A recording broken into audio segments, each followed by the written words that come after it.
Kung hawak mo yung application mo ngayon, titingnan mo. Tingnan mo yung Bulacan. Alam mo lahat eh. Paano nangyari nga ito? There is now a list of a candidate of 60 ghost projects with us subject to our verification. Kami po, pawis, dugo ang puhunan namin dito. Lalong-lalo na po kami na nasa mababa lang ang kalagayan. Pinipilit naming magbayad ng buwis. Pero ganito po bang kinapupuntahan ng aming buwis na binibigay? Pwede. So it's with the Congress already because as Hindi they po say- ninyo alam kung sino yung mga lumapit sa Congress para po madagdagan po yung ceiling na binigay nyo. Yun po yung gusto nating malaman eh. Hindi na po kami participant pagka ho na-defend na namin yung budget up to the plenary. Hindi ganon. Alam ko yung trabaho mo eh. USEC ka ng planning service. Yan manggagaling lahat yan. Hindi naman ma-operationalize natin yan. Diyan nakakarga lahat eh. Sa opisina mo. Ikaw ang merong responsibility dyan. Kaya alam ko kung sino-sino ang lalapit sa'yo.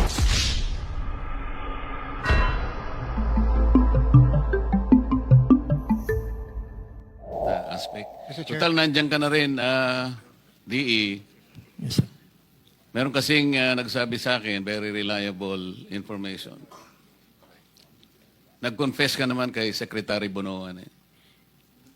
Nag-report po ako na may possible pong... I'm not saying that you reported. I am saying that you confessed to him that an amount of something like 7.3 billion was really wasted on flood control projects. Wala pong ganong teorya po, Your Honor. Wala po akong... Kasi merong gustong mag-testify. Eh. It's your word against his. Kasi nakonsensya na siya, gusto niyang talagang sabihin. Your Honor, yung pong amount at bilang, wala po talaga po akong binanggit kay Secretary. Kasi palagi mong sinasabi, ayun, kamukha nito, palagi mo gusto na nating tanggapin ito. The DPWH already submitted 2 cases of ghost projects. Ito yung sa May Capis, Taliptip River, Package B, Barangay Perez, Bulacan. At saka yung Riverwall, Purokpor, Barangay PL, Baliwag, Bulacan. These are reported ghost projects just submitted to this committee. At ito'y territory mo. Ghost ito ha. Ang nakalagay rito, nagkaroon na ng show cause order dito. Ikaw, Henry Alcantara, ADE, Bryce Erickson Hernandez, ang mga liable sa yan, accountant, Caser 2, project engineer, materials engineer, and so on and so forth. Ito nga yung tinatanong namin kanina pa, because in the last hearing, the TPWH already indicated to us that it will submit several cases of ghost flood control projects. Unfortunately, to our disappointment, bago nag-resign si Secretary Bonoan, tinext ko siya eh. Yesterday, nung isang araw pa. Kasi nga, 2 lang ang kanyang ibinigay sa amin. The indication, it should have been at least 50 ghost flood control projects. Ang binigay niya sa akin, bago siya mag-resign, indication that there are 15. Kasi sabi niya rito, without structure. Hindi ko alam kung ibig sabihin ito ay ghost projects. So ang ginawa namin, ginamit namin yung mga datos na galing sa presidente na ibinigay niya sa amin at binerify na namin yung iba. Nakatulong nga yung ginawa ni Senator Lacson para ma-determine and ma-confirm lahat ito. There are 60 projects na parang lumilitaw. Ganun nga yung kanilang characterization. Total 60 flood control projects. 15 dito binigay nyo sa Silver Wolves. Wolves pa eh. Construction Corporation. Wawo Builders, 6. St. Timothy plus St. Matthew, 4. Unimax Steel, 4. Jagon Build Construction Corporation, 3. SYMS Construction Trading, 3. M3 Construct Corporation, 3. Darcy and Anna Builders Trading, 3. MG Sanidan, 3. And several others with 1 project each. 60 projects na kandidato sa ghost projects. Yusek Cabral, di ba kayo po yung humahawak ng IMS? What does that IMS mean? Your Honor, I think 2 weeks ago, nire-assign po sa akin ni Secretary yung Information Management System Information Management Service. 2 weeks po. But before that, it was lodged with the Undersecretary for Technical Services. Ano, mabuti sinabi mo yan kasi ayaw ko na sana ang tanong kita dyan. Eh. On July 22, 2025, the IMS was assigned Apo. to Yusek Ayapana. Opo. Tama? Opo. Ayapana is handling... The Technical Services, Your Honor. Teka muna. Ayapana is handling National Building Code. Tapos ibinigay ni Secretary Bonoan ng IMS sa kanya. Nakakapagtaka 2 weeks later on August 6, 2025, paano napunta sa'yo? Ikaw planning service ka plus PPP. Tapos napunta sa'yo ang IMS. Hindi ko maintindihan. Kaya nagbibiro nga si Ayapana eh. Pag gusto mong kunin pa rin yung building code, sabi niya sa'yo, di ba? Tama What po. is IMS? Information Management Service, Your Honor, Mr. Chair. O ano nga ang ginagawa nun? Yun po yung nagmamanage ng mga system at saka mga computer system po ng DPWH. Loka, pero tentative yun, di ba? Walang ano yun. For budgeting purposes, For budgeting purposes po, ang kailangan lang nila mga computers, mga software, mga ganun po. kaya nga hindi siya reliable na pangbantay sa project. PCMA is Project and Contract Management Application. Tama po, Your Honor. Meron kang access dito. Di ba? Lahat po ng executive committee members ay merong access po sa PCMA. Ikaw ang may hawak din ng MYPS. MYPS po, multi-year programming system ay under ng planning. Yung PCMA po ay under ng Bureau of Construction. Kaya nga, hawak mo pa yung RBIA. Ito yung Roads and Bridges Information Application. Yes, Your Hawak mo Honor. rin yung HDM4, Highway Density Management 4. Mga application po yan, yung RBIA po ay database ng lahat ng national road and bridges asset. Yes, ng ang tinatanong ko DPWH. lang, hawak mo lahat ito. Yes, sa planning po. IMS, may access ka sa PCMA, hawak mo yung MYPS. Alam niyo kung bakit tinatanong ko sa inyo ito? Yes, Your Honor. No. The purpose of PCMA, ito to provide a centralized, efficient, and transparent platform for monitoring all DPWH infrastructure projects and contracts, including those by administration and negotiated contracts. Tama? Tama po, Your Honor. Yun ang purpose. As to functionality, sabi niya, real-time monitoring. It enables immediate tracking of project progress and immediate tracking of project progress and status. Number 2, geotagging requires photos with recorded geotag locations to be uploaded, providing accurate and verified data. E-logbooks. Engineers use electronic logbooks on mobile devices for field reporting. Data integration uses project identification structures from DPWH multi-year programming and scheduling. Ito yung MYPS. Ano ang benefits? Ito, isa sa benefit. Eliminates ghost projects. You're nodding. Eliminates ghost projects. Real-time geotag reporting helps identify and prevent the creation of phantom projects. Meron kang access dito eh. Meron kang MYPS. Lahat ng system, lahat ng application nasa sayo. Paano nagkaroon ng ghost projects? Your Honor, Mr. Chair, yung pong report na nasa PCMA ay meron pong yung pong lahat ng proyekto na 9,000. Real time nga ito eh. Anytime na i-punch mo doon, halimbawa, projects, flood control projects in Bulacan. Kung anong district ang gusto mo, District 1, District 2, District 3, alam mo, real time. By location, geotag. Alam mo nangyayari on the ground because it's being updated by your project engineers on the ground. Anytime, you don't have to go there. Tama? Tama po, Your Honor. Bakit merong ghost projects? Your Honor, Mr. Chair, kompleto po yung mga data na sinubmit o Kompleto in-upload. nga sa inyo, bakit ang tanong, ba't may ghost projects if this PCMA is working? Ang sabi niya, the benefit is to eliminate ghost projects. Tama naman eh. Real time eh. As we speak, halimbawa, Kung hawak mo yung application mo ngayon, titingnan mo. Tingnan mo yung Bulacan. Alam mo lahat eh. Paano nangyari nga ito? There is now a list of a candidate of 60 ghost projects with us subject to our verification. Paano nangyayari ito with all the systems intact in DPWH? Sino, for example, let's begin with the two projects, ghost projects you submitted to us. Up to what extent the liability may go? May datos po sa PCMA na in-upload yung project engineer, Your Honor, Mr. Chair. Ang Dun po- sinasabi ko, ma'am, let's not debate on this already. Ghost projects ito eh. Sino-sino ang liable? DE, Assistant DE, probably even the regional director or the Assistant Regional Director, the cashier, the accountant, the resident COA auditor. Kasi nga, paano babayaran ito nang wala man lang? Asaan ang PCMA? Tama po, Your Honor. Alam mo, ma'am, dumating ako dito na malungkot. Alam mo kung bakit? Several text messages are being received by this representation almost every day. Alam mo kung anong mga taong sinasabi nila sa akin? Nakikita po namin, sabi niya, kung paano winawaldas ang pera ng bayan.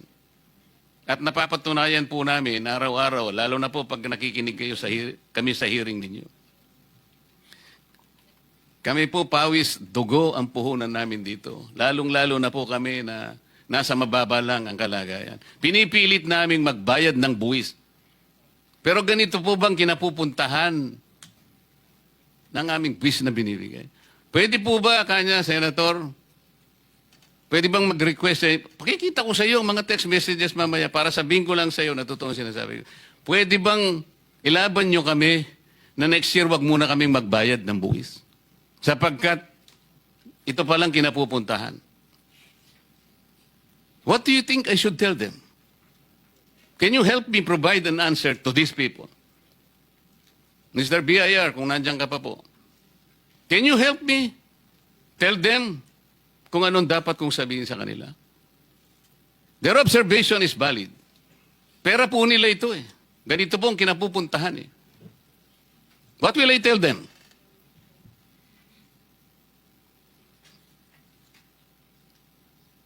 Yes, ma'am. Baka gusto mo sumagot. Tama po kayo, Your Honor. No, I'm asking you to help me. Yes po. What will I tell them? Ito pa po yung sinasabi ng iba. Bakit po ngayon lang nalaman? Abuti po ang presidente nalaman niya after 3 years. Ganito na po palang nangyayari. 545 billion pesos. Ang namunini lang about 15 contractors. There are about 29,000 o 19,333 contractors as of August 29, 2025. Mr. Pickup, tama? Yes, Your Honor. 15 lang. Representing 18% of the pie. Yung 15 yun, 0.07%. Sabi gano'n nung nagtatanong sa akin. Eh ano pong ginagawa ng mga taong dapat nagbantay po sa kaban ng bayan? Nandyan po ang ombudsman, nandyan po yung DOJ, nandyan po ang NBI, nandyan ang CIDG. Eh bakit po ayaw nilang tulungan ng presidente? Mabuti po pala siya, nalaman niya. Paano po yung mga taong kinakasangkapan na ng opisina niya, nakatakot-takot na intelligence funds ang binibigay sa kanila, confidential funds, para sa ganun bantayan lang ang pera ng bayan? Katulad halimbawa po, ang pulis. Ang pulis po alam nyo sa batas nila ngayon, hindi lamang public order but also public safety ang nakalagay. They're bound to serve public safety. Ano po ibig sabihin nun? Sa tingin ko po, dapat i-report nila yung open drainage. Kasi maaaring madisgrasya yung naglalakad in open drainage.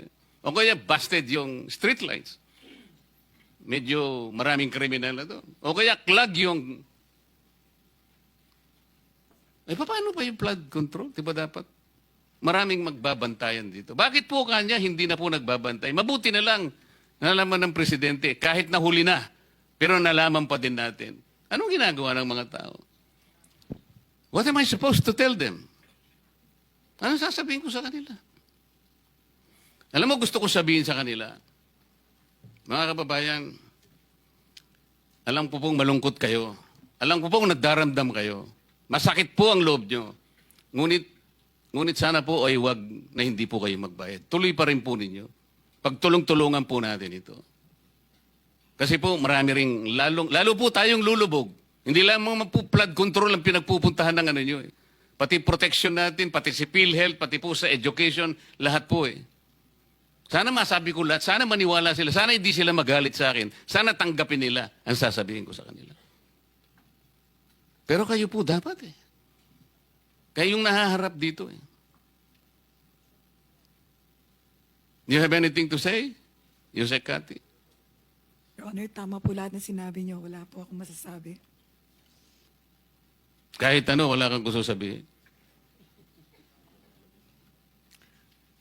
Yun pong PCMA kasi... Kasi ang gusto ko sana, tingnan mo na lang ha.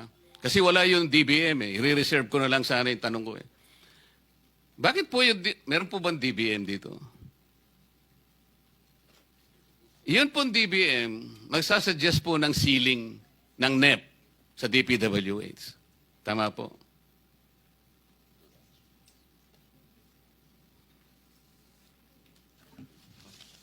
Mr. Chair, Yusek Toledo of the Department of Budget and Management. So the process po ng ating pagbigay po ng ceiling, we have two-tier budgeting approach. Para doon po sa tier 1 na Sir, ang sinasabi namin. tinatanong ko lang po, ang DBM ang nagbibigay ng ceiling sa DPWH. Yes, Tama po. Mr. Chair. O, halimbawa po, dito kasi nagsisimula ang lahat ng 2022 flood control projects, GAA versus NEP. Included in the NEP, 2023 po ito Yes. Check your records. 2,718 projects, and total 139.4 billion. Yun pong hindi nasama sa NEP, 1,347, 69,509, 69.5 billion. Bakit po nagkakaganon? Bakit ang lalaki po ng... So grand total, 208.9 billion. Eh samantalang ang nilagay nyo lang, 139. 2023, ang net po ninyo, 154.4 billion. Ang naging total, 280.6 billion. Ang wala sa NEP, 126 billion. O kung isasama pa natin ang unprogram, 25.2 billion. Bakit po kayo pumapayag sa ganun? O 2024, bilisan na lang natin. NEP, 170 billion. Wala sa NEP, 178 billion. So ang naging total, 349 billion. Hindi pa kasama yung unprogram pa na 85.7 billion. 2025,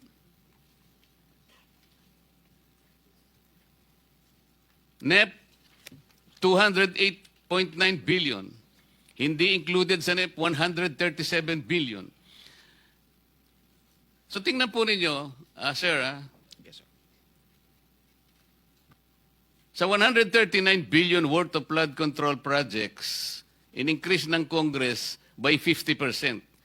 Kaya ang GAA nagkaroon ng additional 69.5 billion.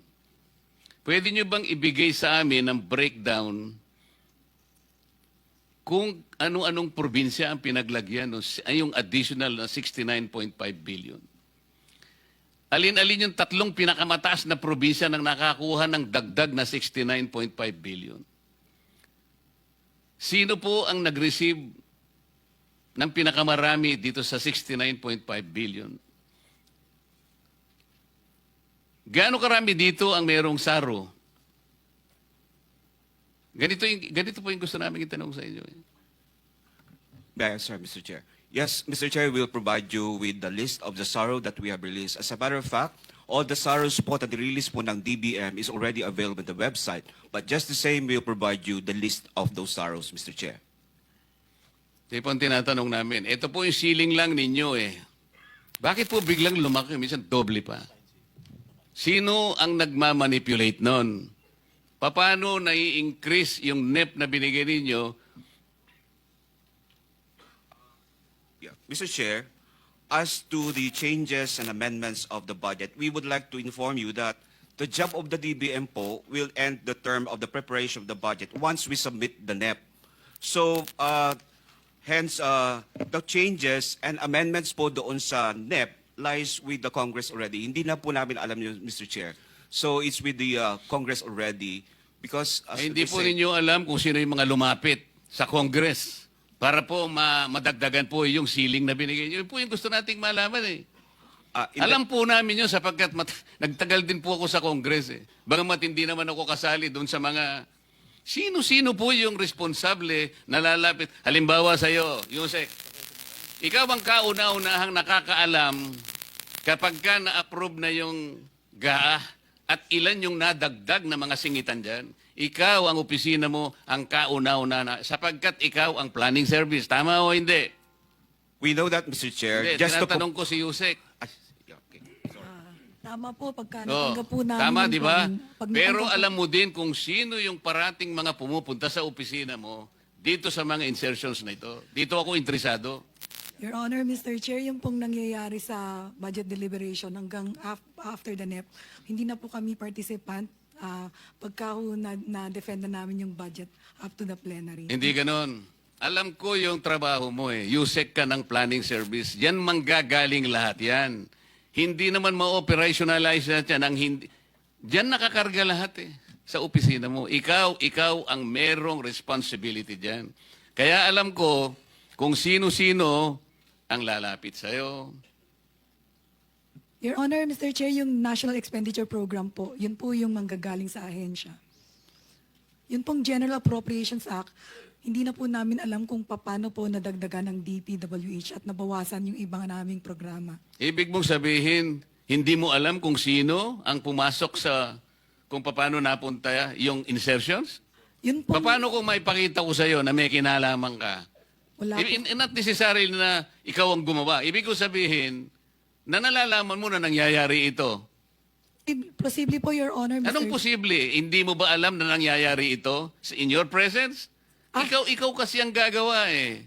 Sir, Your Honor, Mr. Chair, in our presence po ng ahensya, hindi na po kami kasama pagka ho na-submit na sa bicameral conference committee yung naaprubahan na ayun pong House Gab.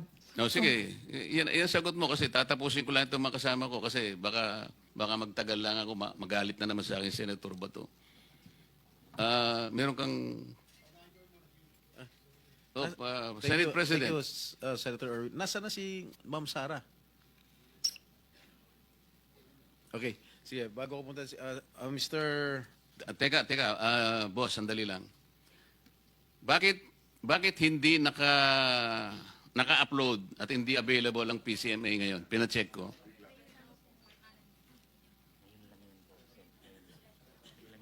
Bakit biglang nawala? Naka-upload po sa, Mr. Chair, Your Pina-check Honor. namin eh, biglang nawala. Tingnan mo, habang nagsasalita kami rito, bigla niyong tatanggalin. Ganito ang gawin natin para siguro makagawa tayo ng mas mabuti sa ating mga kababayan. We will ask you to install the application into the computers of the Blue Ribbon Committee. We will be in a position to help you hindi lang mag-imbestiga, kung hindi, babantayan din namin ito. Kasi parang ang bantayan sa inyo, may bantay sa lakay. Hindi, totoo yung sinasabi namin. How much time do you need to install the application to at least 2 computers in our committee? Tatanungin ko po yung owner ng PCMA na Bureau of Construction, Your Honor, Mr. Chair. Hindi ko po alam kung saan naka-upload. Yan sinasabi ninyo na nawala. Wala bang taga Bureau of Construction dito? Nakakapagtaka na, this is not pure coincidence. Habang nagsasalita kami rito, pina-check ko, biglang nawala.